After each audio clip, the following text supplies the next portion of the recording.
Welcome back to the deep dive. Ever feel like you've got these killer ideas but getting them heard, like really heard, feels like a marathon uphill?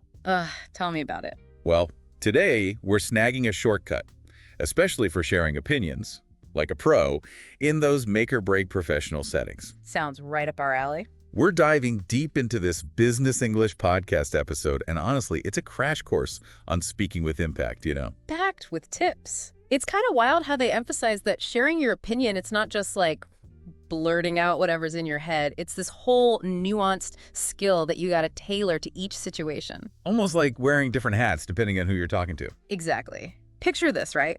Board meeting versus a chill team brainstorm. How you phrase things needs to totally match the vibe, right? Makes sense. And this source, it breaks down how to nail that, even getting into nitty-gritty stuff like how to say I think in different ways. Okay, now that's got me curious. Give me an example. How could I think sound different depending on who I'm talking to? All right, so say you're presenting to the big bosses, the senior leadership.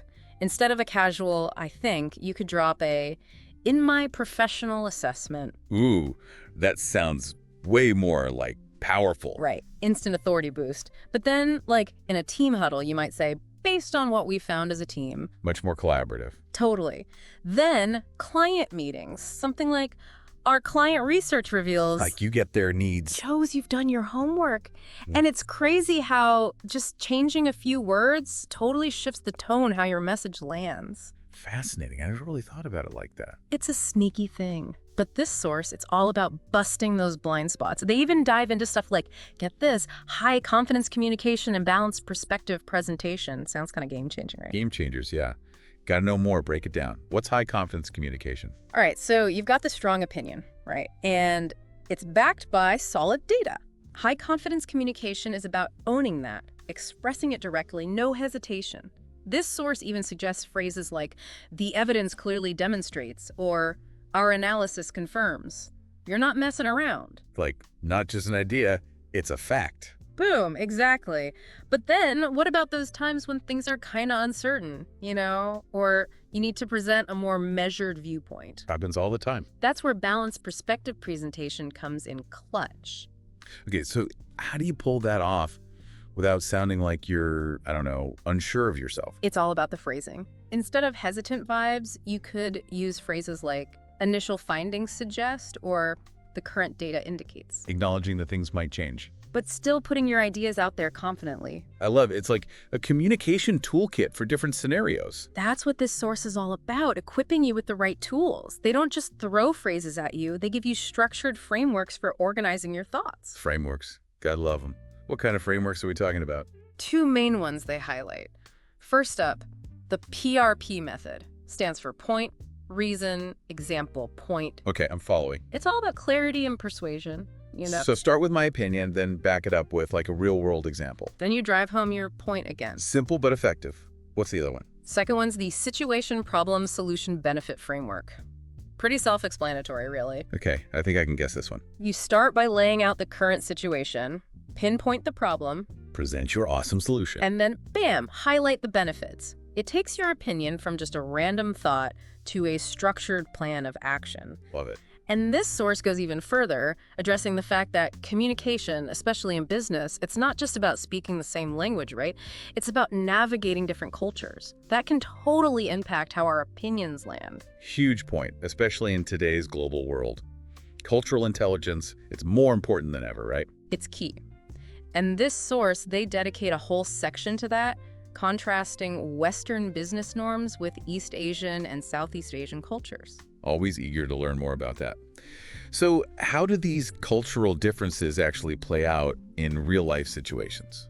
So in Western cultures, it's all about being direct, right? Data's king. Makes sense. Think typical presentation, lead with your point, back it up with stats, maybe even encourage a little debate, Yeah. But in East Asian cultures, it's more about harmony and being a little more indirect. Interesting. Like directly challenging someone's idea, even if you've got the data, could be seen as disrespectful. So it's less about, like, winning an argument. More about finding that solution that works for everyone, yeah. Got it. You'd want to focus on building consensus, making sure everyone saves face. And then the source, it also gets into Southeast Asian cultures where relationships are everything. Oh, yeah, for sure. Your opinion might carry more weight if you've, taken the time to build that trust beforehand. It really sounds like cultural intelligence. It's not just about, like, avoiding those awkward moments. It's deeper than that. It's about really understanding and respecting those different communication styles. Exactly. And this source, it gives us a great way to think about those nuances, adapt our approach, I like it. And that kind of leads perfectly into another big thing they cover, navigating those tricky situations where opinions might clash. Happens all the time. Like giving tough feedback or speaking truth to power, that kind of thing. Ooh, yeah, those are never easy. What do they say about that? They actually offer some really useful professional contradiction techniques, that's what they call them, Okay. for handling disagreements gracefully. It's not about arguing, but respectfully presenting a different perspective. Right. Like, say you disagree with a colleague's idea. Instead of just saying, you're wrong, you could say, I see your point, but I'm wondering if we've considered... Got the conversation going. Exactly. And when it comes to feedback, they're big on framing it as observations, not judgments. Okay. Focus on specific behaviors and their impact.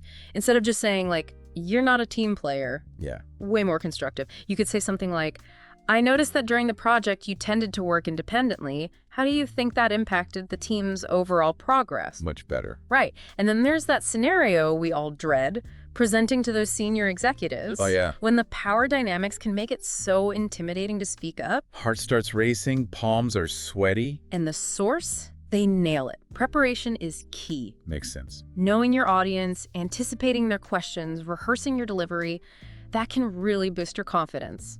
They also talk about using data and evidence strategically, Powerful stuff. especially when you need to really back up your ideas. Yeah. And speaking of which, that kind of brings us smoothly to the source's advice on tech-mediated communication. Oh, yeah.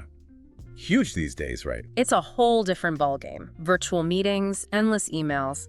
This source gives us some tactical tips on how to share opinions effectively in that digital space. Okay, I'm all ears. What do they say? For virtual meetings, they stress having a strong virtual presence.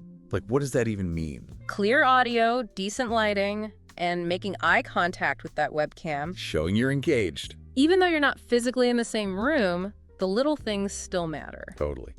What about emails? I feel like I could use some help with those. They've got some good advice on crafting emails that actually get read and make an impact. Yeah. People are drowning in emails these days. I know, right? My inbox is overflowing. So being clear and concise, that's key. Concise, I like the sound of that. What do they suggest? They give tips on structuring your message, highlighting those key points, even using formatting like bullet points and stuff to make your emails scannable. Okay, that's actually really helpful. I could totally use that. And of course, we can't forget about that whole other layer of communication, the nonverbals. Right, body language, tone of voice, all that. It speaks volumes. The source goes deep on those, encouraging us to be more mindful of our gestures, eye contact, even our posture. I've heard that good posture can actually make you feel more confident. What do you think? I think there's something to that, yeah. When you stand tall, you just naturally feel more, assured of yourself. It's wild how much we communicate without even saying a word. This source really highlights that, reminding us that everything, our facial expressions, our hand gestures, it can all either reinforce or totally undermine our message. This deep dive has been, eye-opening. I know, right? Strategic phrasing, the power of pronunciation, the whole cultural intelligence thing. We've covered it all. It's been a whirlwind tour of effective communication. And there's even more in this source. They talk about using things like stress patterns for emphasis and how your intonation can make you sound more credible. It's like a masterclass on how to use language effectively. Totally.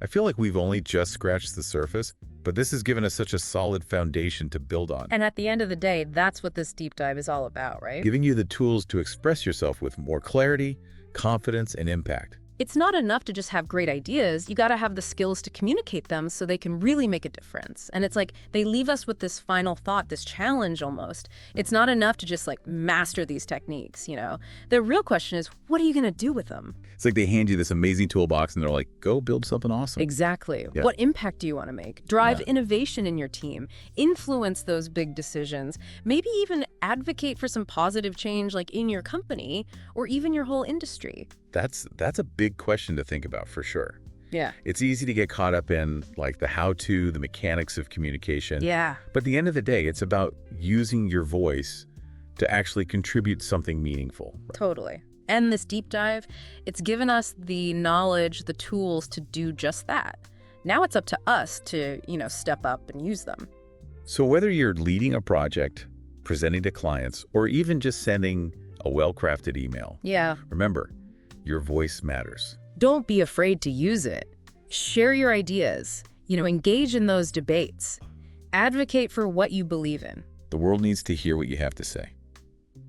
Well, that's a wrap on our deep dive into the art of opinion sharing. Hope you enjoyed it. We've had a blast, and we can't wait to see all the amazing things you guys accomplish with your new communication superpowers.